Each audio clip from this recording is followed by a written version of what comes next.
It was this. Nilisema eti unaona pale kijiji ama kijijini. Nilisema eti nataka kujifanya ama nikue kama yule msichana mrembo ambaye kila mwanaume akimwona anamtaka. Okay. Until inafika point ambayo ni yeye ndio anachagua. Eti yule msijo anaweza kuwa mtu mzuri. Acha nikae na yeye. Okay.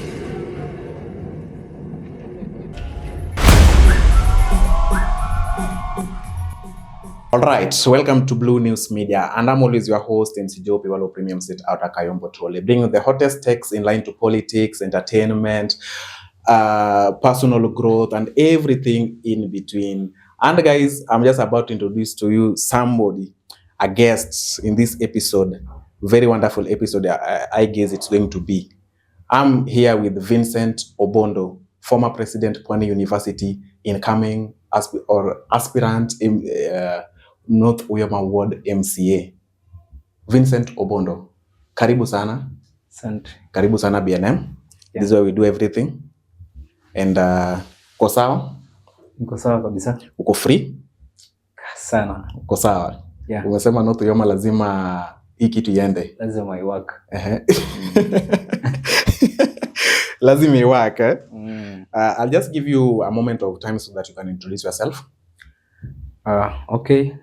I'm Vincent Obondo. Here's your camera. Okay. Yeah. I'm Vincent Obondo, the former president of Pwani University.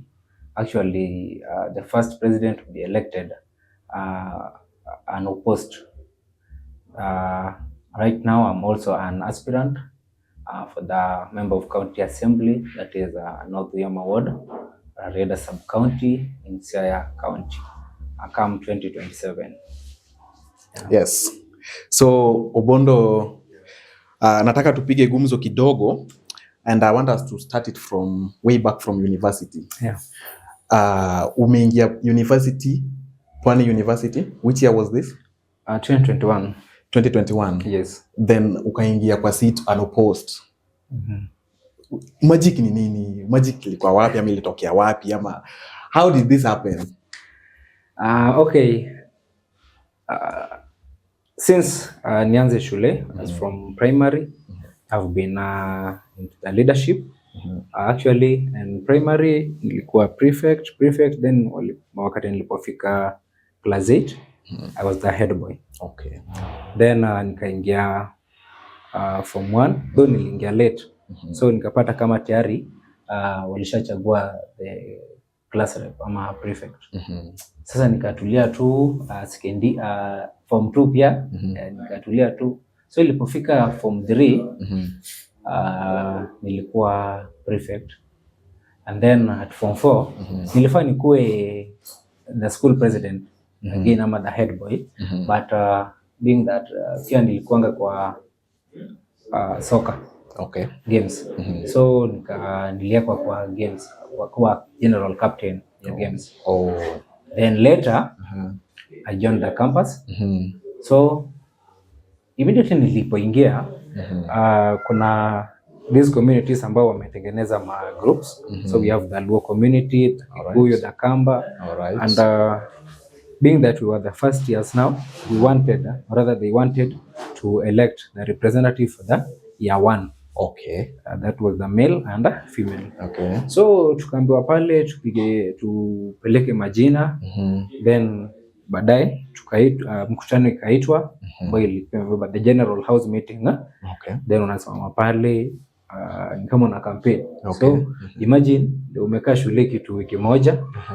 Then the general house imeitwa, ile yenye hujui almost watu wenye wako pale. So wakati tulienda pale unasema venye how you will help maybe in bringing the other students wale wa Jaluo, ile the number increase. So wakati being that nilikuwa an aspirant, I talked. Then competitor wangu pia ndio huyo.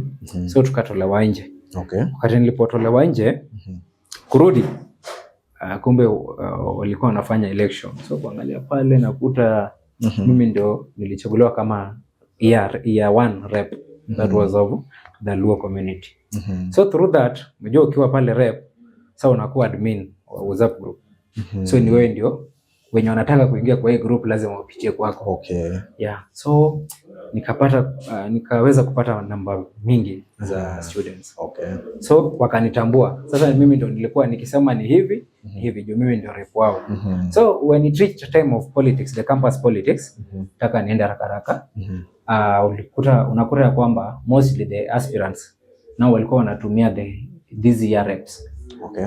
Ikifika time ya sasa maybe naweza kuja kwako being that way ni rep wa Yawana kuambia tunataka ni mobilize watu wako. Nimejua watakusikiza. Yeah. Then wanakuja tunaongea. So through that ninge kuja kwangu then na mobilize.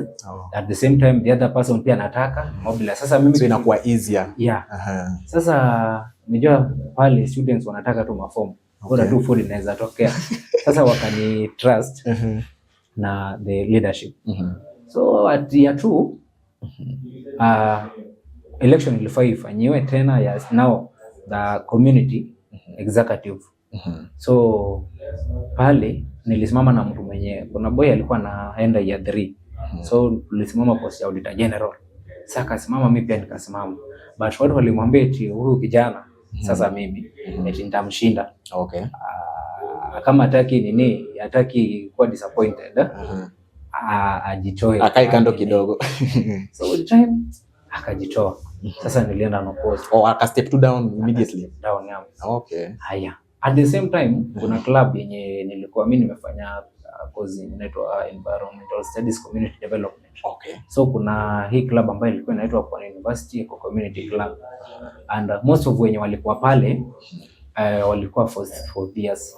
So for years walikuwa wanamaliza. Okay. And now they wanted the executive for this club. Okay. So being that I was an active member, the chairperson mwenye alikuwa by that time alikujia, tukakaa chini tukaongea.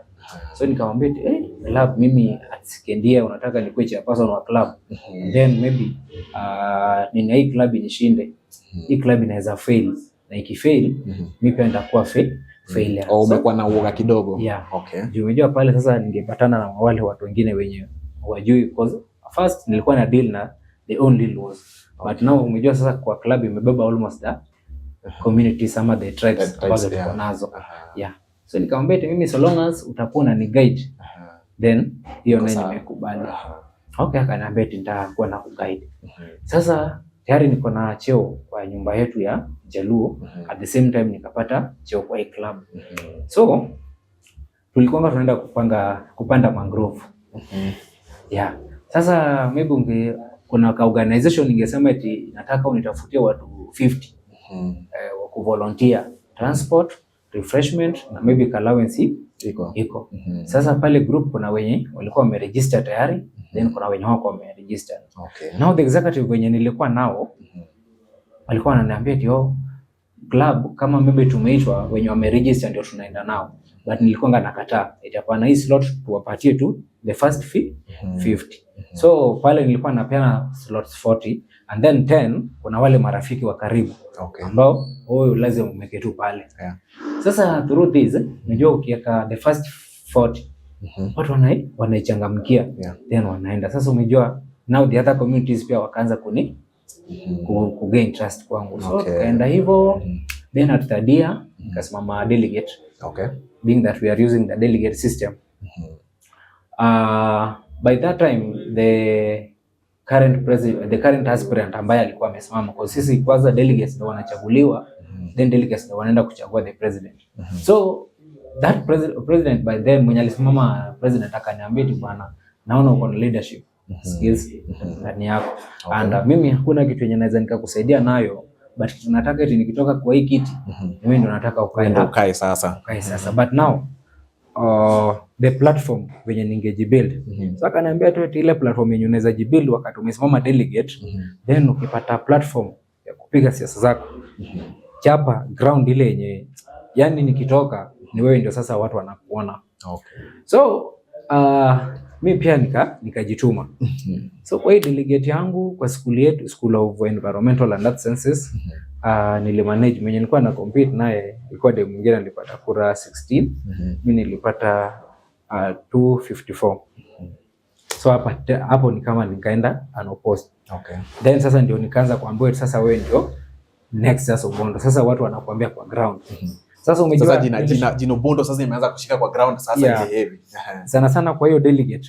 Sasa jina Obondo ilianza kushika nayo. Okay. So immediately after that sasa si unaanza kuambiwa sasa ni wewe ndio the next president. Yeah. Haya, sasa mimi pia nikafanya juu chini, nikaambia watoto wetu. So wao pia wakaniambia tu ni sawa, no problem. Na wakati huu bado kuna ile uoga ya kuna doubt ati hiki tuwezi pata. At that time, because umejua kila mtu amenina, and then in our institution we are over almost 20,000 students. Okay. So wao ukijiangalia, and then ukiuliza mtu anakuambia eti mimi nilitumia karibu 100, mimi nilitumia almost 100. So wewe pia unapiga mahesabu yako eti ile 100,000 nini zako. Sasa unarudi unaangalia home. Sema eti na 100 inataka kutoka wapi? Unajaribu kubalance vitu so unapiga mahesabu, but being that nilikuwa determined, nilifocus too. So and then at the same time, mark you, hii sasa inaanza kwa nyumba. Hii nyumba yetu sasa Wajaluo. Tayari pale tuko na counties 4 kutoka Nyanza, si ndio? Tuko na Siaya, Migori and Kisumu. Siaya, Migori, Kisumu and Homa Bay. Okay. So kwa hizi counties, kila county inatoa mtu. So tayari mnaweza kuwa watu 4 ama watu 5 depending na wenye wamesimama. Okay. Then hapa ndo unakuwa endorsed.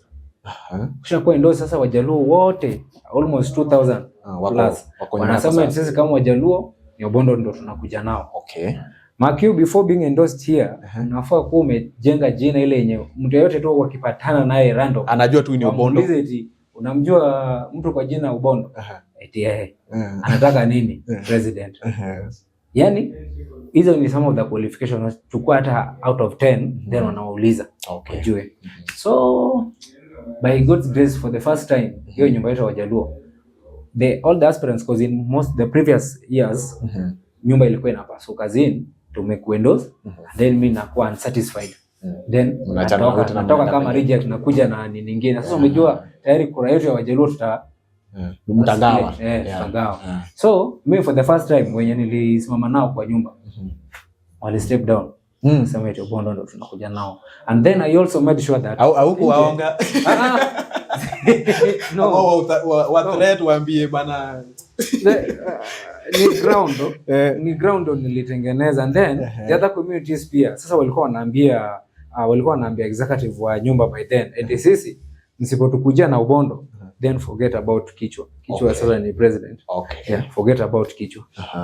Mkitukujia na Obondo then Wajaluo watakuwa president, lakini msipokuja na yeye forget about it. Msikuja tena mtu mwingine tena. So hapa sasa ushaanza kugain ile courage sasa. But bado kuna pressure. Sasa yenyewe umejaribu kunini. Pressure bado sasa iko hapa kwa do. Kutafuta haijafikia ile nini. Na pia uwezo kaambiana wewe tu ndio umejua eti niko na pesa fulani. By that time nikaenda hadi home, nikamkalisha MCA chini, the incumbent one. Nikamkalisha chini, nikamexplainia, yeye ananiambia ati wewe na nyinyi na wajua. Nataka muende huko mkisha nini win kuja mtusumbue hapa home. Hivyo ndivyo alikataa kunisaidia. So that's you are not Uyoma MCA. Sasa umejua mimi nikarudi tu. Na kitu pia ilinisaidia ni kwamba nikishagundua eti MC Joe anataka kusimama na kutafuta, then tunakaa chini tunaongea, nakwambia eti bwana, sasa nilikuwa napanga hivi nini ili tu form hili pale university. Hiyo bado ukishajua eti huyu jamaa anataka kusimama, sasa unamtafuta and his potential kwa nyumba yao.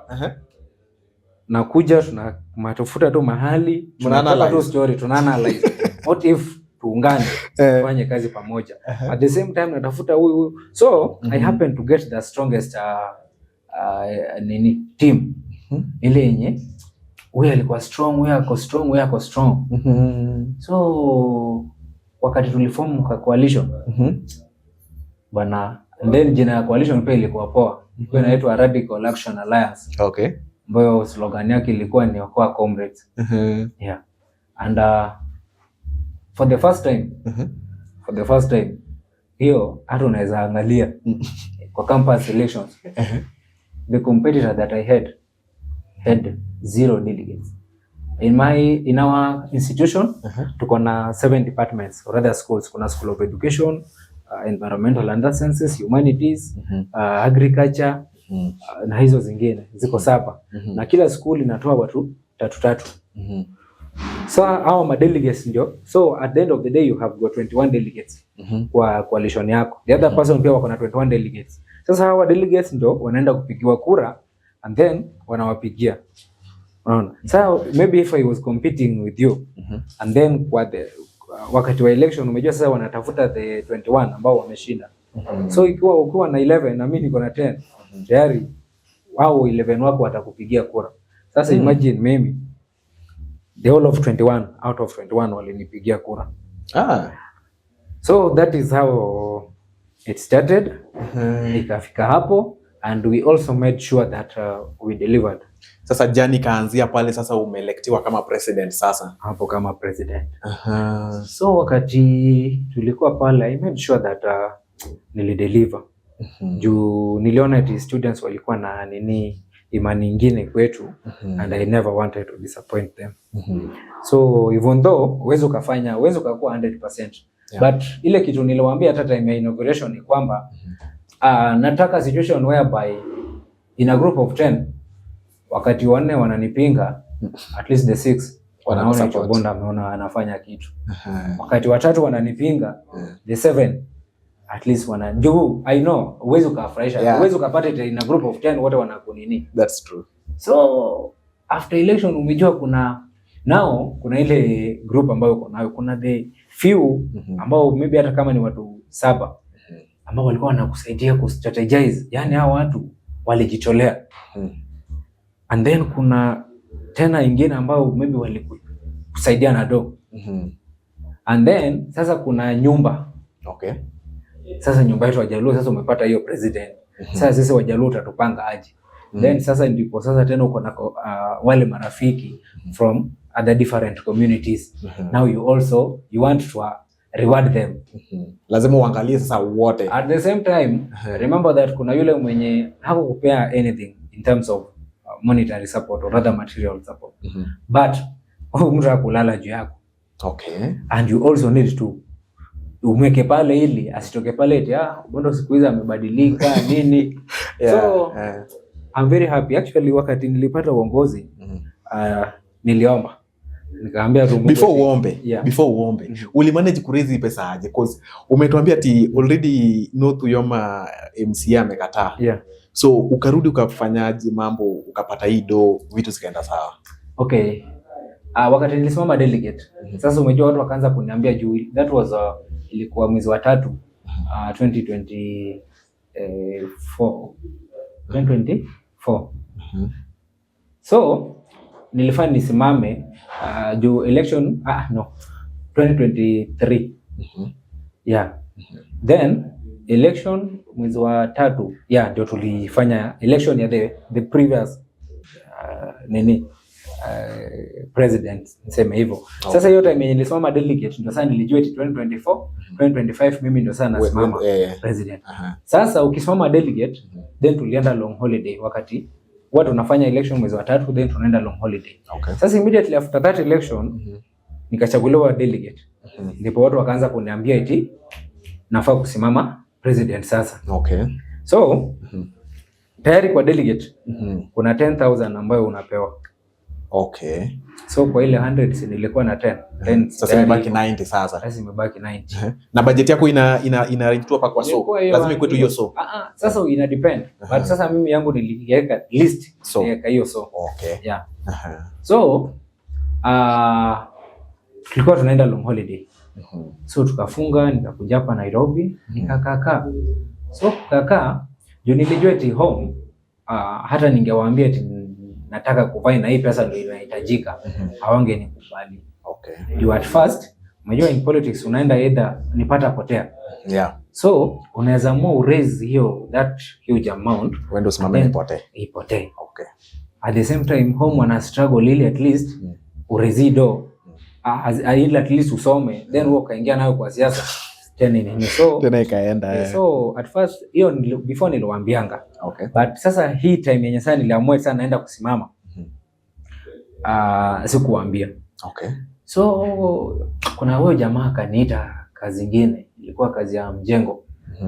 Nilifaa niende kufanya kama mtu wa mkono ambaye alifaa kule 500. Okay. So kufika pale mjengo, unasema mjengo hii ya kubeba mawe na kuweka hapa. Yeah. Unajua mjengo ni tofauti. Hii mjengo ya kubeba mawe hii. Siku hizi wanaita hadi kazi ofisi mjengo. Hii ya kubeba mawe hii ya kujenga hii sasa. Ni real mjengo sasa. Kwanza tulienda huko Meru. So wakati nilienda pale, it happened that kwa bahati nzuri. Kwa bahati mbaya ama bahati nzuri. Yule fundi mwenye alichukua ni contract ya kupaka rangi, alifaa kuja na watu 4 plus yeye, watu 5. But it happened that mtu mmoja hakukuja, so they were 4. Okay. Sasa yule mtu mwenye alinita pale, being that alikuwa rafiki wangu, akakuja kuniongelesha. Tumejua sasa nani alifaa pake rangi lakini fundi mmoja hajakuja. So tumeongea na yeye. So alikuwa ana suggest kama anaweza kukuchukua uende pale and juu fundi wanakula 1300 per day. Sasa yeye alikuwa anaomba kama unaweza pewa 800, hiyo 500 iende azin being that. Wewe sio fundi. Iende nyuma ya nini hizo? So mimi nikamwambia eti yani wewe anaomba. Anipenda nataka. Sasa ilifanya na waste time. Juu nilikuwa na ile nini? Yaani sasa nataka do. Pressure ishakuwa kwako, wewe ndio tunataka uende usimame. Lakini sasa ni do ndio sasa inakudelay hapa chini. Nikamwambia eti hapana, acha kuomba. Niambie kesho tupatane saa ngapi? Anifanyie nini? Uende uingie kazi kupaka rangi. So akaniambia ni sawa, no problem then. So following day tukapatana. So kupatana jamaa kanipea a wall, akaniuliza kama wewe umewahi paka rangi, nikamwambia azi, umejua kushika brush? Brush naye najua. Sasa akaniambia ni sawa, rangi ili upake, of course unaweza paka hivi and then inabaki kama imejichora hivi. Ili ikue ile kitu plain, iwe laini. Yeah. Unafaa ufanye hivi ili joints zisionekane. So unafanya hivi hadi kaya and then ili rangi pia isikie sana. Unafaa kunini hii kitu na huku ndani and then unafanya tu pole pole, ni mkono tu ndo unacheza nao. So akanipea kona hadi kona nyingine, akaniambia akanipatia 10 minutes nipake. But being that nilikuwa nataka pesa. Yaani nilifanya ile kitu na roho yangu yote. Hadi fanya ni kama ushaifanya before. Hadi wakati alipofika yeye mwenyewe akasema eti wewe sasa ile hata ile 800 yenyewe nilikuwa nataka kukupea, sasa tutakupatia 1000. Ndio tutaona venye ukoongezwa mshahara na wall moja. Na hiyo tu. Sasa nikaanza kazi. So nilifanya and then after it's 1 month tulikuwa tuna resume. Ndio ilianza kitu mwezi wa 7 and then by mwezi wa 8 tulikuwa tuna resume shule. Sasa so kachapa tu your job the whole of that period. So tayari niko na 30 plus ile 10 yangu. Plus ile 10 uko na 40. Nimebakisha ngapi? So umebaki na 60. Bas. Hii 60 help ilikuwa inaleta itu. Sasa hapa help ikabidi sasa nianze kucheza na wazazi sasa. Yeah. So nawaambia eti help haingii, help imedelay nini, maybe help itakuja next semester juu I know, sometimes inabidi ucheze na psychology zao kidogo. Yeah. So help nilikuwa na 18,000 ambayo ilikuwa inaniingilia kwa simu. So help ya 2 semesters hiyo inakuwa 36. Sasa 36 plus ile 40 yangu so uko na 76. Sio. So umebakisha pa 13. Haya. Kuna huyu jamaa pia nilipata basari nyingine ya 10. So si kuambiana pia tena home. Eti kuna basari ambayo nimepata. But before hadi nini ingeingia, help ingeingia. Na screenshot na mtumia brother yangu. Mwambie eti help yangu imeingia nini, then tunapangana. But sasa ilibidi nianze kucheza kona. Juu nilikuwa na target ile pesa. Ile so. Yeah, so wakati ile 10 iliingia, sikuwaambia. Ndio inahitaji. So kaeka pale. Naeka pale. So kabaki na 3. Haya. Nyumba yenye tulikuwa tunaishi, nikaambia na homemate nyumba yenye naishi ni 4000. Though kuna huyu jamaa mwenye tunaishi na yeye. Sasa nyumba ndio at least nilikuwa napewa 25. Yeah. So 25 ninge make sure as in either 500 ama 1000 ningeweka huko. Juu pia umejua eti kuna time sasa umejua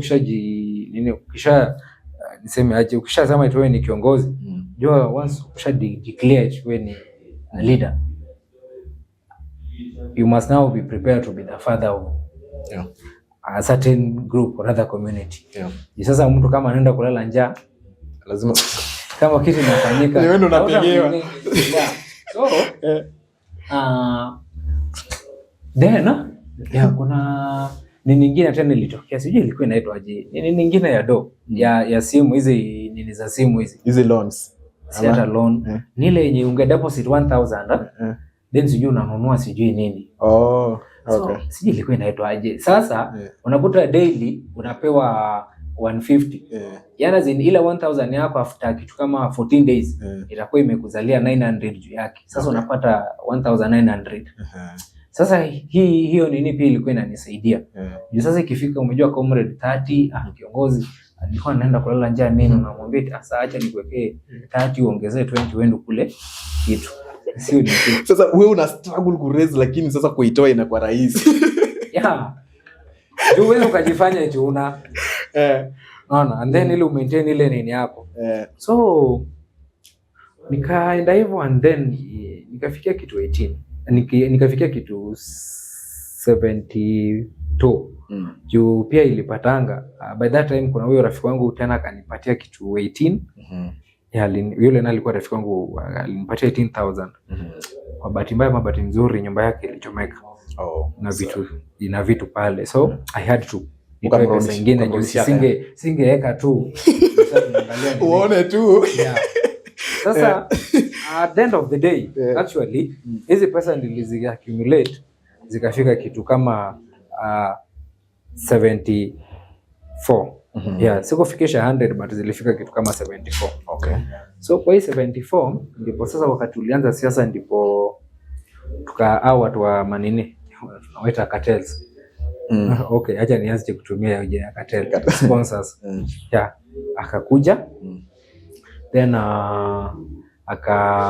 tukakaa chini tukaongea, jamaa akatuambia eti kuna pesa yenye ndawapatia but in exchange of this. So akatupatia pesa nyingine hapo ilikuwa kitu 120. 120 then aliniambia eti nikuje na executive 4. So ikabidi tu gawe. Sasa ikanijaza ile pesa yangu. So ikakuboost tena. Ikafika tu kitu 100. So hivyo ndivyo nilipata hiyo pesa. So uka face to ground na ukaipiga na ikaingia. Sasa umejua kwa coalition tukitengeneza coalition tuko watu 7.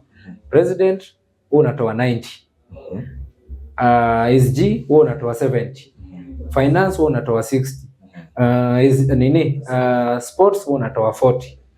Vice President huo unatoa 30. Gender huo unatoa 45 ama 40. Then academic secretary huo unatoa 25. Hizi pesa mkiaccumulate zote na sum up kitu 300 ama 400 huko. Then mnachapa nayo sasa. So that is how I managed to raise the money. So na ukaipiga ukaingia ground pale na ikaendana kabisa. So maybe nikikuuliza what inspires you to pursue career in leadership? Kitu naweza sema ni kwamba first the course ambayo nilikuwa nachukua that is environmental studies, community development. Most of it deals with part of it deals with the communal activities. Let me say that. And mimi ile roho ambayo niliumbwa nayo ni roho poa, ni pesa ndio sina. Lakini ingekuwa eti niko na pesa then I could have really yani ningekuwa na saizi hata ningekuwa na nini yangu tu, foundation yangu tu ambayo naweza tu kusaidia. Yeah. You know, once you are a leader and kuna hata at times I usually tell my mom kwamba mimi kuna kazi zingine zenye siwezi nikafanya like a judge ama police officer. Yani ile ni ambayo inataka inanibidi nitoe decision. I usually huwa na hurumia watu. Okay. Huwa na hurumia watu sana. Okay, na ile moyo ya utu. Yeah. So through that ndio sasa waka naona at least if I get to a point ambayo naweza nikasaidiana.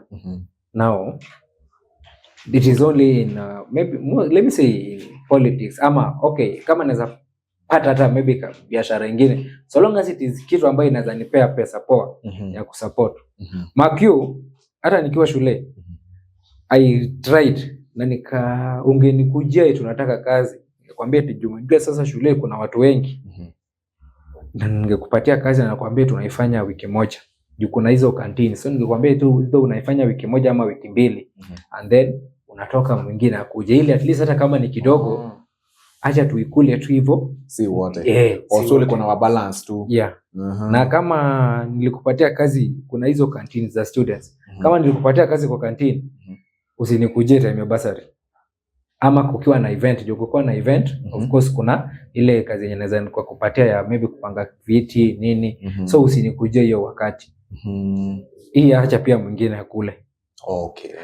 Pia times watu wa Coca-Cola wangefika pale wanataka watu wa kuwasaidia kuuza hizo nini zao product zao tena kama niliwahi nikakupatia kazi either wewe useme tu mimi ni mbaya sasa hiyo ile party ya in a group of 10 wakati wanne wananipinga the 6 wananisupport ndio hii sasa umejua hata kama utakuwa umeenda kuniharibia jina mtu atasema eti lakini kujaribu naye hata wewe si kuna time alikupatianga kazi so naona unashindwa kwa nini so that is it. So kuna tu vile ulikuwa umewashika tu yenye mtu hata kublame ati yo nini hata sasa hizo ungekuja time ya graduation yangu ungeona hao bado wananitambua hapa so Bondo bado imebaki tu pale Pwani. How do you feel now that sasa umeenda? First by the way wakati tuliingia nilikuwa na narrative nilikuwa na inaitwaje slogan ambayo ilikuwa ni changing the narrative and this changing the narrative one ilikuja hivi you know in most of the cases students and administration are always like mbwa na kondoo huwa wapatani and now we wanted to change this thing in a way that yani naweza fikanga point ambayo students wanaweza kaa chini na admin and number one thing ambayo nilikuwa nawaambia eti admin tuwachukue tu kama wazazi wetu. Umejua mzazi wako unamuelewa. Umejua tu time ambayo for example sasa tuseme wewe.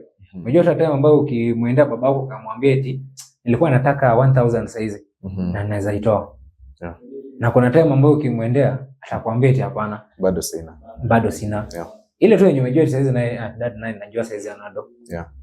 Sasa first I wanted to change that and again wakati wa inauguration yangu I even told the vice chancellor ni kwamba sisi being that sisi ni representatives wa wanafunzi ours is just to present zile vitu zenye students wanataka so if by any chance tumekuja kwenu nyinyi mkakataa we will go back to them and call them ili at least ukuje waelezee kwa nini mmekataa.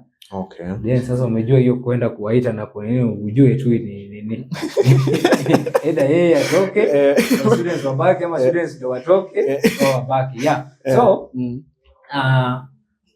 I'm very happy that I changed it and among the presidents ambao wamekuwa pale bwana mimi at first ungejuanga ati mimi ndio president hapo at times tungeenda mahali tukae chini tuongee maybe kama wakati wa introduction ndio mtu ataneni hadi unashtuka kuna time tulikuwa kwa mkutano mwingine hadi wao dema akashtuka kai alika karibu na prezo and tungepitana then maybe unasalimia unakutana na watu then maybe a group sasa za madems unawasalimia and then like hawataka kukusalimia like as now first years so naona wakitembea wakifika pale then mmoja anamwambia umejua huyo ni prezo huyo bana it was very simple I was very simple. Si ile ya kujigamba ukitembea kila mahali I'm the president. Number one, hadi kuna time tulikuwa kwa meeting tu students. Then kuna dem mwingine akanitumia text. Kwa nimeketi mbele so akanitumia text. Eti Prezo, wewe mbona sijai nikakuona kama umevaa koti? Nikamwambia tunataka nivae. Akaniambia eti hapana. Nikamuuliza eti mbona, akasema eti tutakuogopa. And that is number one thing ambayo sikuwa na nini. Navaa suti. Juu unakuta umejua wakati sasa umejiweka kwa ina certain life. Inafika pale mtu kukuja kwako inakuwa vigumu. Sasa nafikiria tu sasa hata nikienda nitaanza aje? Ama na wale vijana wanatembea nao hata nitaanza aje kumuongelesha?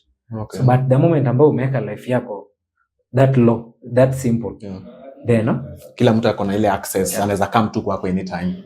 Mimi I don't drink alcohol. Lakini tukienda club, though I rarely go, but tukienda utafika pale ufikirie eti mimi ndio nimelewa hata kuliko wenye wako pale.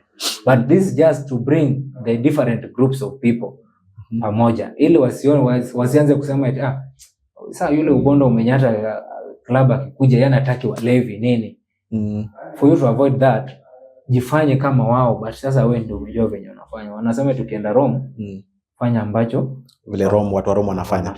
So au kuna drink like completely hata saizi. Na sasa ukienda kwa club unajifanya aje? Like kwa club sinachukua tu kama ni Predator ama nini na kunywa. So anakuongezea tu na kamkati hapo alafu wewe kwa hapana. Hapana. Sasa unajua hiyo, sasa unaenda na mtu kama maybe kama security. By the way, kwa nini huko si kuanga naenda peke yangu? Pia umejua sasa ukienda pale kuna wenye wanakuja tu kusumbua na kukataza ile nini yako. So ningeenda na mtu ambaye si ashawa nini, sasa nyinyi mkae na huko. Achane. Sasa wana nini? Ukwetu na ile humble time. Yeah. Very nice. Sasa mambo ya Pwani University umeacha. Sasa unakuja ground sasa. Umesema unarudi North Uyoma Ward. Na sasa you are the next. Umesema pia ukifika pale bado ni wewe ndio utaingia tu. 100%. 100%. Yeah. Actually, you know, after now venye the incumbent himself venye aliniambia and Kilifi pia pale niko. Kilifi is very far from home. Yeah. And hawakuwa niseme adjacent, being that nilikuwa from mimi nimetoka bara. Ingekuwa vigumu, yani ni vigumu sana kushikiliwa mkono. Yeah. So what I said was this. Nilisema eti unaona pale kijiji ama kijijini, nilisema nataka kujifanya ama nikue kama yule msichana mrembo ambaye kila mwanaume akimwona anamtaka. Okay. Until inafika point ambayo ni yeye ndio anachagua. Yule msijo anaweza kuwa mtu mzuri, acha nikae na yeye. Okay. Now kwa politics nilikuwa nimeamua hivi kwa sababu niliona eti huko ni vigumu ku thrive in politics. Okay. And home pia the person ambaye angeamua mwenye angenishikilia mkono pia alishaona eti inaweza kuwa threat nikishinda. Pia shaniacha. Now and nilikuwa na now the opportunity either to raise myself up ama niachilie ife hivyo. Unanipata? So niliamua nataka kujibrand in a way that yule mwanasiasa ambaye angeniona home angeona nikiwa na potential either ya mobilization ya youth ama anifuatilie tu aone eti yenyewe huyu kijana yuko sawa, acha nimlete karibu. Using which strategies? Strategies was that first I made sure that I deliver to the students. Juu umejua saizi we are in a technological world. Yeah. And unaweza kuta eti kitu yenye nimefanya Pwani unaweza jua hata ukiwa hapa. Okay. And even from the post that I do, maybe kama wewe ni follow wangu wa Facebook. So unaweza kuta maybe siku manage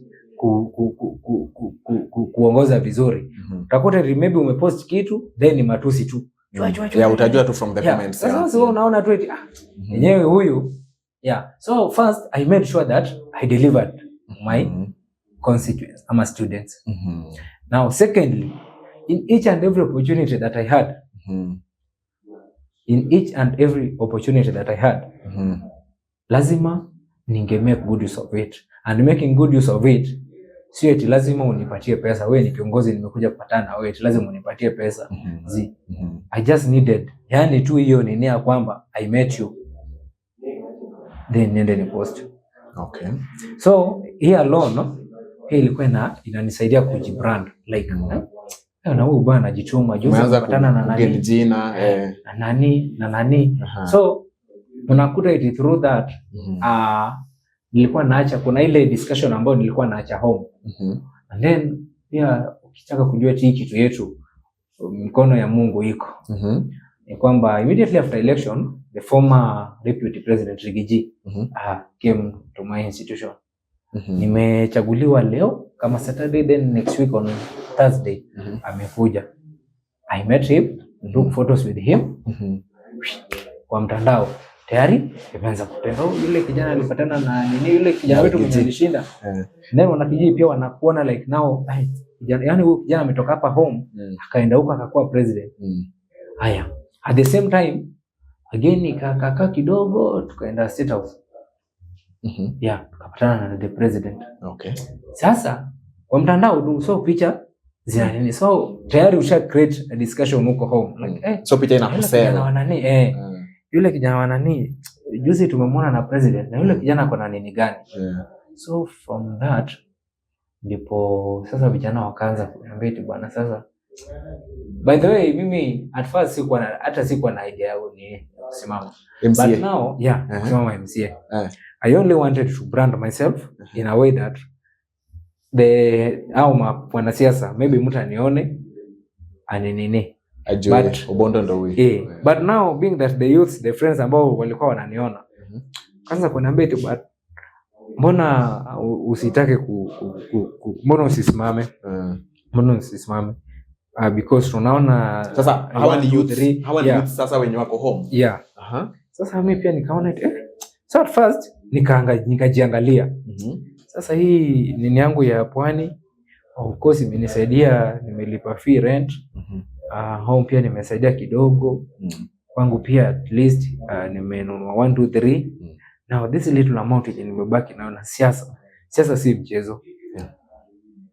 Naona itanimaliza. Tena sasa umeanza kuona tena ile nini ya pesa tena. Wanaambia eti bwana wewe kuja tu, sisi kama youth tunakuelewa. And then before making the decision that now though I had a dream, kuna ndakutumia hiyo screenshot ya 2022 election. Nilikuwa nimeandika eti in fact nataka kusoma 2022 MCA. Hiyo nikiwa sekendia. But uliandika tu iko bado iko kwa nini yangu, na siku yenye nitakuwa nimeshinda hii 2027 post niweka. Ukienda kama uko kwa nini ya North Facebook page ya North Uyoma Ward JPEG, North Uyoma JPEG, then usearch Vincent Obondo utaona hiyo post 2022. So watu wakaanza kuniambia. Now before making the decision I called kuna huyu mwanasiasa anaitwa Adiala. Adiala ni MC wa South Uyoma, neighboring. So Adiala when he was elected hakuwa kuna zile kimila za Wajaluo zenye haku nini sana hakuangalia. Alielektiwa kama hakuwa anajua na hakuwa na boma, umejua tu lazima kuwe na boma bibi nini. So he was elected, sio hakuwa na bibi, sio hakuwa na boma, one of them. And he managed. So nikampigia simu nikamwambia kiongozi vipi, niko poa, mwesh vipi, poa. So and sasa ningekuwa naweza nini na yeye juu zile picha pia nikipata zile picha zenye nilikuwa na nini nazo nilikuwa na peperusha hadi kwa magroup za WhatsApp groups hizo za home, and they are there. Sasa umejua wakaanza kuona eti huyo boy yuko na potential ile yenye saizi yani ndio ilifanya naweza wapigia simu hadi ashiki. Kwa sasa ukijiintroduce na kwa rahisi kwake hata kusumbua na mambo mengi ama nini. So nikamwambia akaniambia eti bwana, my brother, mimi ile kitu naweza nikakwambia is that once you made the decision ya kusimama, wewe simama, whether you have money or not, money will come. hiyo wakati yenye Babu Owino alikuja Malindi. So tulienda huko tukakaa naye chini. Sasa nikamuuliza pia niliconsult kutoka kwake. Hiyo sasa after umeongea na Diala? Yeah. Okay. So Babu Owino pia akaniambia eti my friend, ukishaamua kunini kusimama, wewe simama. Like Pwani University, how many people from Uyoma wako hapo? Kamwambia eti wenye wako pale hata tufiki watu kama 10 hivi wenye wanatoka Uyoma. Kaniambia eti but you still managed to win their hearts na wakuchague kama president, si ndio? So nini inaweza ikakuambia kwamba huku home ukisimama utapata. And pale watu ni wengi wenye wanakujua. So nikamwambia eti ni sawa. Kaniambia eti Makiu, kuna mtu pale ambaye anakuona. Mambo na pesa nini, kuna mtu pale ambaye anakuona. And siku moja utashtuka tu amekuita. Then anakuambia eti nimekuwa nikikufuatilia venye unafanya vitu zako. Ile pale nimeona eti kuna shida ni do. So maybe nitakusimamiaga kwa hii pesa fulani ukienda nini, ama mwingine akuja aseme juzi niliona ulienda kwa nyingine, ama nilisikia eti ulienda kwa gathering nyingine karibu upigwe juu ulikuwa juu ya pikipiki. So maybe kama unaenda places kama hizo mimi nitakuwa nikupatia gari. Yeah. So Babu Owino kaniambia tu ukishaamua wewe enda, usiangalie nyuma. Ya hizo vitu zingine zitakufuata kama uko, lakini ukitulia tu hivi ili zikuje, then no one will support you. So hivyo ndivyo nikaanza jani yangu sasa. So baadaye ndio nikadeclare sasa naenda kwa hiyo kuvai sasa. So like ilibidi uende kwa ground uambie like sasa I'm buying ama. Okay, at first tulikuwa tunafanya online online campaigns. Then nikatoa ma posters, which poster hata nilishuka. Kuna rafiki wangu ambaye alinitolea kaniambia eti wewe kama bado unangojea, yani unanichelewesha na poster, acha tutoe. So akanitumia venye niliweka status ikaanza kutrend. Then sasa watu wakaanza kuniambia eti bwana, sasa unajua kuna wale youth ambao sasa pia marafiki. So anasema eti tunajaribu kukupiga ground, lakini umejua sasa watu wanasema eti hawakujui. Most ujue umejua ward iko na nini tofauti villages. So umejua wengine wanasema hawakujui. It is good ukiwa umekuja ukuje kwa ground sasa. Yeah. Sasa tulienda mazishi ya Ojwang. After mazishi ya Ojwang nikapitia home, kuna pia YouTube mwenye alikuwa amenini. So hiyo ndio ilikuwa day yangu ya kujideclare sasa kwa ground pia. And tulijipata in a situation ambayo umeingia pale tukakuta kama MCA the incumbent ndiye alikuwa anaongea. Sasa kwa sababu hatuwezi ongea nyuma yake, yani unafika pale alafu anawaambia, na wewe umejua ndio first time yako kuingia kwa ground, anawaambia eti ya kwamba sasa being that umekuta kama unataka kuongea na kama nilikuwa naongea, sasa nyinyi endeleeni. Okay. Then tukaongea. Kuna wewe jamaa mwenye tuko naye actually yeye ananisupport kwa movement zangu sana sana na gari. Alikuwa anataka kuvai but being that kuna zile nini zenye zilimshika, some duties zenye alirudi akapata. So akaniambia bwana, sasa mimi nitaenda na wewe. So yeye ndiye alirudi aka step down. Then sasa akaniambia eti gari ndio hii gari yangu ndio tutakuwa tunatembea nayo. Sasa tukaenda na yeye. Yeye ndio at times yeye ndiye anakuwa driver wangu kama yuko busy na tafuta rafiki mwenye tunaenda naye. Sasa tukaenda naye pale kwa hiyo mazishi. Tukaongea anda pia kitu ilinifurahisha na sijui niseme tu ilikuwa tu wisdom from God.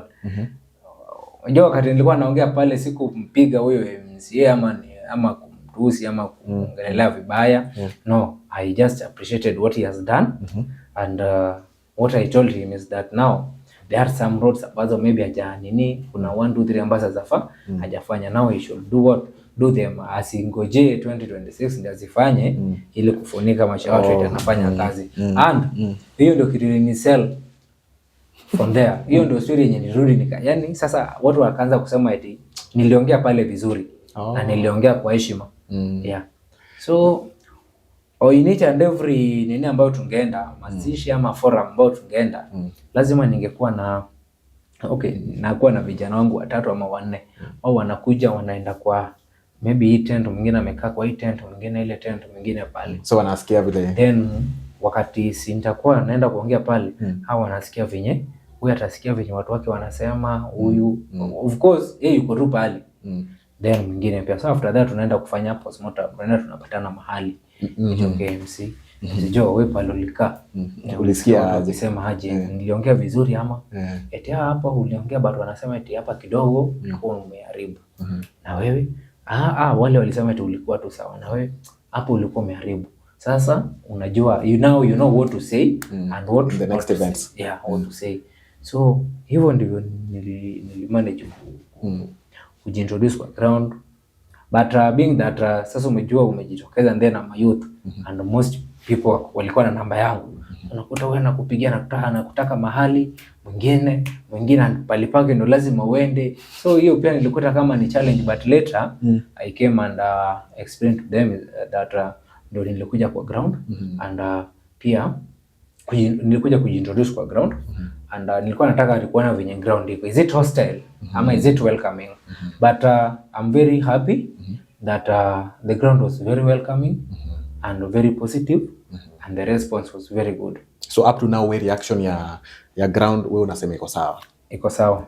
Though haiwezi kuwa 100% sawa, but mpaka saa hizi iko sawa and kitu naweza nikakwambia eti maybe we might end up kukua aspirants wawili. Sidhani kama maybe mwingine anaweza jitokeza. Ushaona future? Naona. So watu like ukisema wanakuita ukuje kwa event yao, mimi nataka ukuje kwa event yao. Are they like tutoleka kitu kama mheshimiwa ama? Okay.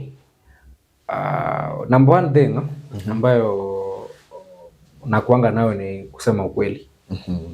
Unasema ukweli ili mtu ajue hata kama una nini anajua eti yani uko hivi kuliko kuweka maisha juu, but ni pale pale. Sasa pengine unaweza kuta mtu anakuja na kwambia eti niko na harambee and then time yenye nilienda on the other side ilikuwa time mbaya, but ilikuwa time nzuri pia. Julipata kama watu wanaenda kujoin ma campuses nini, sasa harambee zilikuwa mingi sana. So mtu anakuja eti nataka kuweka kama chief guest kwa harambee ya mtoto wangu. But sasa mimi ukinikujia hivyo nakwambia eti hapana. Najua ukinyaka chief guest utakuwa na expect 10,000. Kitu kubwa yangu 15 na hiyo pesa siwezi nika manage. Mimi ni comrade, ndio nilitoka shule and the little that I have ndio naweza peana. Sasa niweke tu kama mgeni tu wa kawaida. But chief guest naye siwezi nikakudanganya bado. Juu mimi itakuwa ni furaha yangu nikikaa pale mbele kama chief guest. But now ikifika time yangu huyu amelipa 10,000 alafu mimi nataka kutoa 2,000 na wewe ni chief guest. So nilikuwa naambiana hivyo. Sasa unaona hata ukienda mtu ana expect, and then pia wakati ni places zenye nilikuwa na take advantage zao ni either mazishi ama kanisa ama hizi harambee. Hizo ndio places juu umejua kama church unaenda then unatoa sadaka. Alafu of course kwa chacha watu waweza kukuambia eti kiongozi nini tupeka kitu. And then mazishi pia.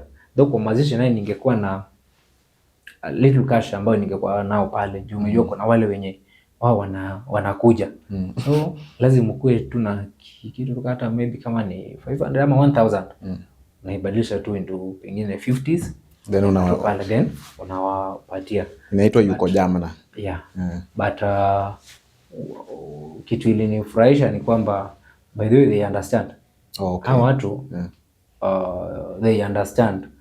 Sijui ni kwa sababu mimi ndio nimeweka life yangu simple and then nikakuwa msema kweli. Juu ningekuta watu wa boda, watu pikipiki stage then wanakuita.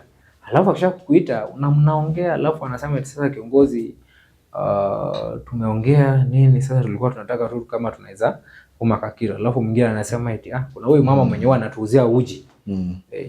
Juu tumejua bado hayuko very strong. So sisi ni uji tu ndio unaweza nini. Then uji huyo mama anauza ile kibuyu ya 10 liters 300. na watolea, na mwingine angesema eti mimi naye nataka soda, wangemkataza eti hapana, msimalize huyu mtoto wetu angali mchanga.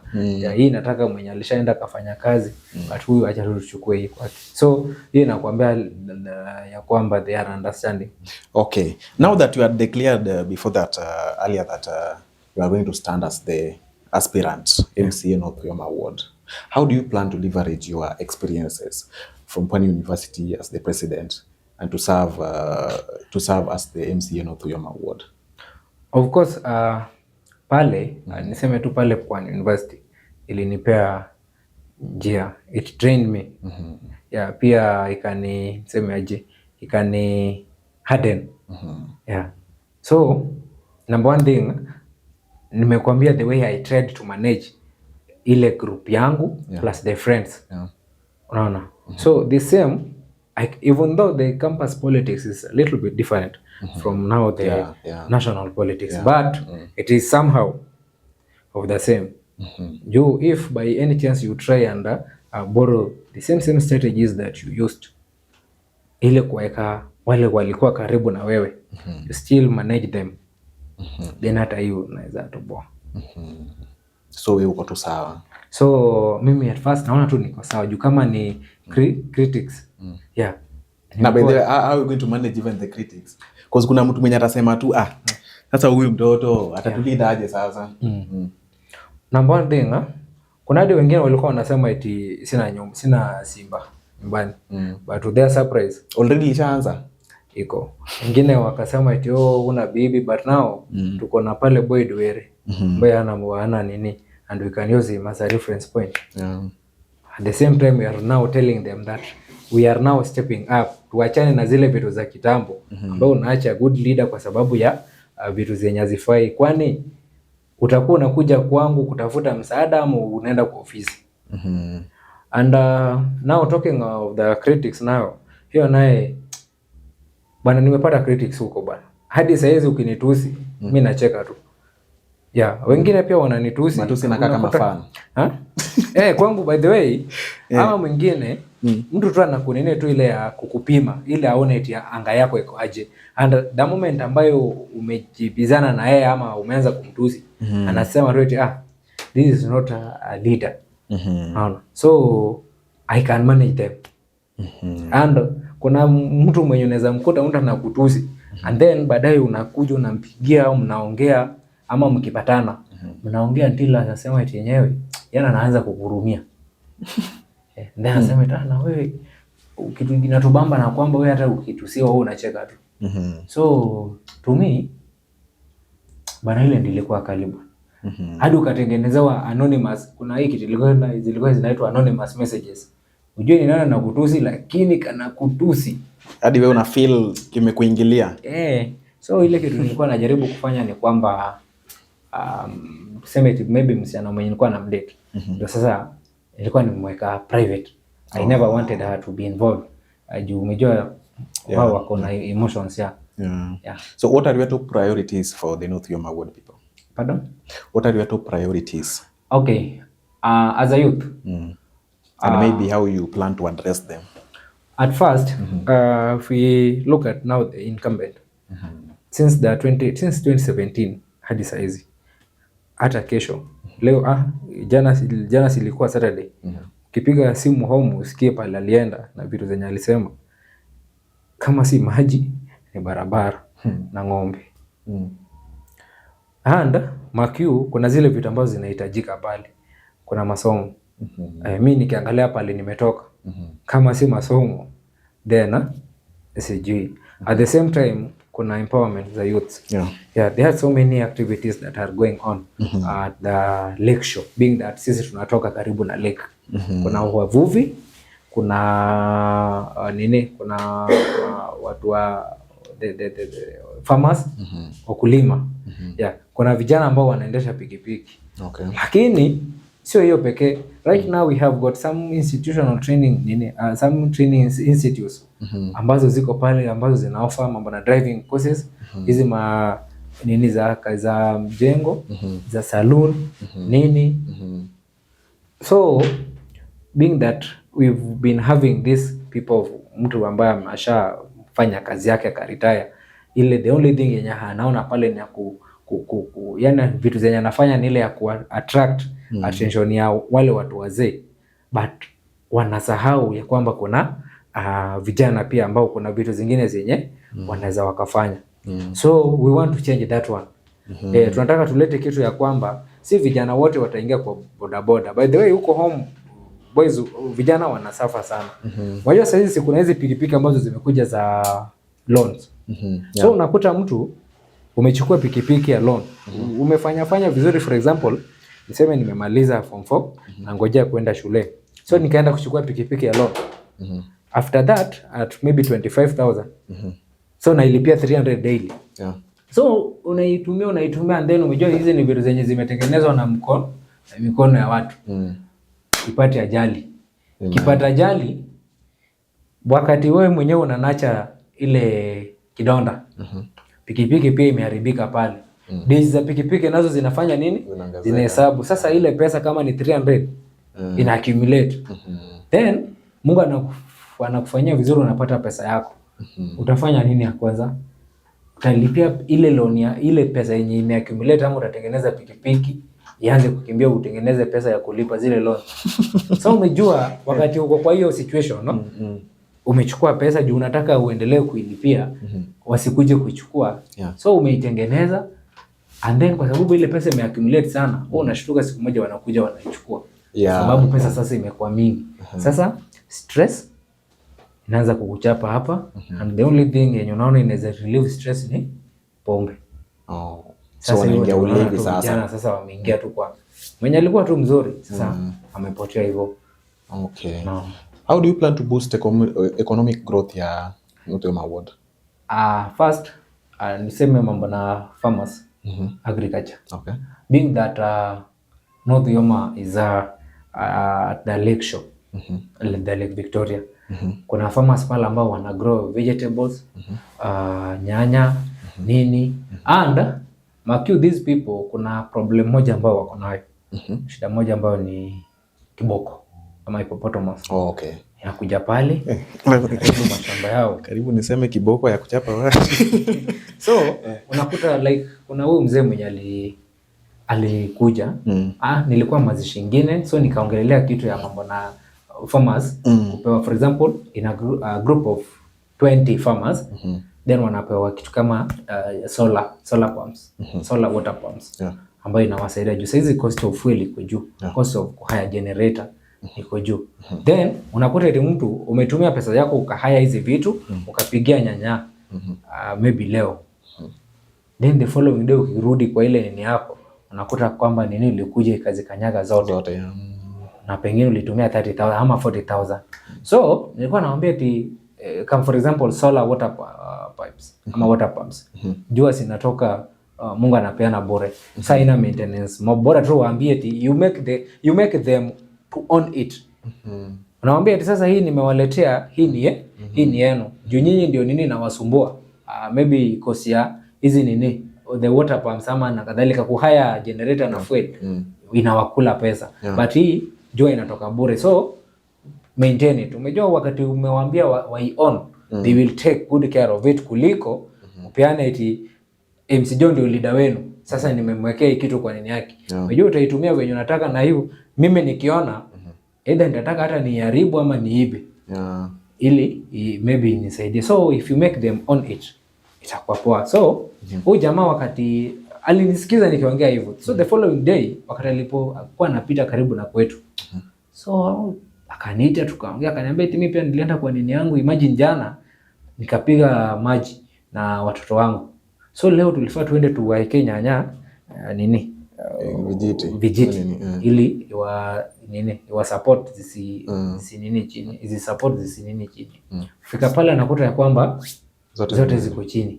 And this guy was now alikuwa analilia zile pesa ambazo alitumia kwa high generator na fuel. So if by any chance kuna hizi ma street lights, uchukue tu ya solar moja tu uweke, for example tuseme eti uchague ama 30 farmers zile shamba ambazo zika, then waeke moja ile nini floodlight na nini inamulika pale kubwa sana, waeke first, itasaidia kuboost nini zao, nini ile kiboko haitakuja juu inaogopa nini. Secondly, secondly hizi solar water pumps iwasaidie kumaanisha ita boost nini zao mazao na mazao zikiwa boosted of course lazima pesa circulate. At the same time kuna hizi other activities ambazo watu wanaweza fanya, si wote wanaweza nini pikipiki.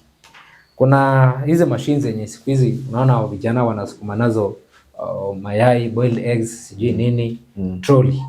Yeah, they can use them. Kunini tu. Kuna hizi zenye siku hizi zinakatakata hadi nyasi. Hadi hizi vacuum cleaners. Haziko huko. Na mtu anaweza zitumia, si kila mtu, ndio maana nasema eti si kila mtu anaweza endesha pikipiki. So some of these things kuna zile za kumop, kuosha hizi washing machines. Yeah. At the same time kuna the upcoming pia artists ambao wako pale. Unakuta eti maybe hao upcoming artists kama so far nimepata 10. So tuseme eti for example hawa 10 kusema eti okay sasa wenye wanaimba ama yeah they have the talent but they don't have the instruments yenye wanaweza wasaidia. So useme tu for example mimi ndo the current sasa mimi ndo MC sasa then waite na uambie tunataka December tutengeneze karambe. Sasa being that nyinyi ni watu 10 tafuta 10 then tupatane harambe, at least hiyo ndio mtatebo. Mkisha itebo mimi niende nitafute marafiki niwaite hiyo siku tufanye harambe, tupate pesa, twende tununue instruments, speaker nini, piano and then ziwekwe mahali. So ukiwa na show unachukua kuna tu ile pesa ambayo utapeana then uende upige zile, ikiharibika kwa mkono yako you'll be responsible for them. Then zile pesa ambazo umetengeneza hizo ni zako. Bora tu umepeana ile ya maintenance kidogo. Haya, ufanye hivyo, wewe ukishafika kiwango kingine ya pesa yako wewe pia uitisha harambe, sasa tukuje tukusupport ununue zako. Hizi zingine waachane na hizi zingine waachie hao wenye wako hapo. So unaona hapa at least utakuwa umewasaidia. Out of this yenye mmenunua as a group, sasa mmoja shapata yake, tena hizi zimebaki zinasaidia wengine. Na hivyo unakuta watu wametoka. Ni instrument ndio inawapiga nini? Inawapiga noma. But hizi zote au niseme hao wazee hawezi wakafikiria. Hao wanaona tu ile kitu yenye maybe kuja kwake aone huyu hapo na nini, acha nimpatie 5000 ama 10000 nini. Anaona like akikupatia handout amekusort. Yeah. Okay. How do you intend to engage with your constituents and ensure the voices are heard? In most cases huwa napenda nisemaje direct engagements. Like I usually try to be very simple. Ili hata ukiwa na shida you can approach me. Ili usitumie rafiki wangu. You know the moment ambayo pengine mimi ndio kiongozi and then unaogopa kufika kwangu. Utabidi upitie rafiki yangu, maybe ndio umezoea. So umejua wakati umepitia kwake yeye ndiye anaweza amua kitu yenye vitu za kuniambia ama akose kuniambia zile vitu zenye ulimwambia. At the same time anaweza niambia nipeane pesa for example, hata kama ilikuwa pengine okay niseme tu maybe pesa yenye ilikuwa inahitajika then amue apeleke zile zenye anataka. So at first being that simple and then pia public engagements. Okay. Na mambo na hizi barazas. Okay, nice. What role do you think young leaders can play in shaping the future of Siaya County? I guess the role that the young people can do what? They can play. Only through getting into this elective process. That is it. And being real, being true to what you want to do. Mimi kwanza ni aim yangu hata ni kuangalia MP. Maanisha if I even get this one, my focus yani ni yangu itakuwa being that nataka kuangalia, being that na focus for MP. I will have to deliver to them. If I first fail here, then it will be hard for me kurudi tena kwa campaign nataka MP. So the moment yenye nime deliver hapa ndipo the other youths ama the other guys from the other wards within the sub county will want me to be part of them. Okay. Yes. So maybe tukimalizia, let me ask you this one question then tuone we wind up. Yes. ulikuwa umetaja hapo awali about vile umesoma imekuwa kigumu. Yeah. So I don't know, how will you support education initiative in North Uyoma ward? Supporting education initiative first, being that the MCA, of course, naangalia mambo na the nursery schools. Yeah. So you make sure that you have as many nursery schools as possible. Okay. And then maybe the bursary that you are having, actually mimi hata kwangu nilikuwa natamani kama zinaweza tolewa zipeleke kwa nini, kwa schools, zisichukuliwe kwa chiefs nini. And then third, juzi niliona kitu yenye nani alifanya, Diala. Okay. Alitisha nini, alitisha Garambe, akawaita hao watu, hao viongozi. Otiende was there, Oyu, Okode, that is speaker, so he called them. Then wakachanga. So umejua pale hata kama shilingi 10 ndio imetoka, then waangalie within this my ward, ni wanafunzi wangapi ambao wanaenda shule, na wanataka pesa. Hata kama mkipewa 5 hiyo 10, mbewe hata bob familia 10, then muongezee ile yenu. Naona imewasaidia, imeboost mahali at least. Yes. Okay. Yeah. Nice. Tukirudi pale Pwani, tumeona I don't know, was it last week? Tuliona Eric Omondi aliwatembelea huko. Maybe what did Eric Omondi come to do you in Pwani University? Okay, Eric Omondi was there, and his main aim was to sensitize youths, or rather vijana, kuchukua kura. Because for so long, for many times, kumekuwa na issues ambazo vijana wanatumika vibaya, and wengine wanaenda maandamano nini. So yeye alikuwa anataka tu encourage awachukue kura, and then ili tusiende kwa barabara, at least tunaweza amua kura yetu ndio sauti yetu. Okay. So tunaweza amua ku vote in the leaders that we want. Okay. Yeah. Maybe Babu Owino anasimama, umesikia anasimama governor Nairobi County. Yeah. How possible is it from your own view? Kuna high chances yake kushinda, because Babu Owino is a comrade. And you know, once a comrade, always a comrade. And again, Babu Owino is a all-time comrade. Okay. Kumaanisha eti yeye hata kuwe 50 years, is still a comrade. Okay. Yeah, and sisi kama comrades, waka tunasema eti an injury to one comrade is an injury to all comrades. Okay. So, Borake tu asha decide anaenda kusimama. So sisi kama comrades tutasimama naye. We will back him up. Okay. And actually I'm even urging those comrades from Nairobi County, wachukue votes huko. Wampigie. Aende. Babu Owino ndio at least amekuwa na sisi. Whether tuko kwa asali ama tuko kwa janga, niende amekuwa pale na sisi kama comrades. Nice sana. So I want to give you this time to maybe talk with the people from home. Unaweza waambia kitu. Maybe the language that they can understand better, it's fine. Okay, nejo dala, agonwero kamano maduong, kendo amedo kwayo, nejo mapokoka ukura, ni mondo waka uru kura. Anwodu, akwayo ni mondo, miya support, chung koda, ni mar wangi woth, mar 2027, mar laroko, mar alensi, mar MCA, mar North Uyoma ward kuchopo 2027. Gima nyalo wacho ni wadwaro telo mabende nyalo gemo gik mopogore gi gik ma waseneno ka jotelo mamoko timo. Ochopo sama wadwaro ni mondo wageme jotelo mok wach mana, ok nuo gik ma gisebedo ka giwacho ama gik ma gisebedo ka gitimo, lakini ginyalo geme new ideas ama paro manyien ne jopiny manyalo konyogi. Ginyalo gemo bende paro moriwo jomadongo, oriwo vijende, to oriwo nyaka jomatindo. Ok paro moriwo mana jomadongo to we vijende oko. Ok paro moriwo jomadongo gi jomatindo to weyo mine gi joma nigi ng'ol oko. Odwaro ni mondo waketuru jok manyalo gemo paro moriwo nywando jogi te, nikech e gweng' nyaka wuoth mana pamoja to mana ka wariwore. Koro kwayona en ni mondo joma pok okawo kura kura North Uyoma ward, Vincent Biro chung, mana kaka wacho ga pile ni miel ber mana ka jigenji areyo. Koro an bende na share kuom jogo mose ko mabende dwani mondo miel gi jogo madhi wuok mabende dhi bire papo. Gono erokamano. Thank you so much, Obondo. Thank you so much for coming through, and we really appreciate. And thank you for sacrificing your time to be on Blue News Media.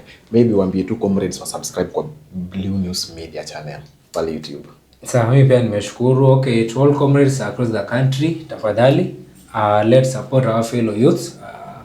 Blue News Media ni podcast ambao the fellow youths ndio wametengeneza. So if we as youths we can also subscribe to their channel, we support them. Enda tu pale kwa hiyo YouTube channel yao, subscribe, then unaweza like, you like, say unaweza like and then comment, ili at least cause wao pia kila mtu yuko kwa nini yake ya kutafuta, and being that hawezi enda kuiba na pengine maybe huko watashikwa, this is the only way, rather only place where they can get their daily meals. So mine is just to urge you comrades from Pwani, Kilifi County, Nairobi, where to support na tusimame na youths wenzetu. Asante. Thank you so much for watching us. The episode was wow, and we had Vincent Obondo, as you have heard his story. Manze, ingia pale Blue News Media, subscribe, share, comment and like. That's the only favor you can do to us. Thank you so much.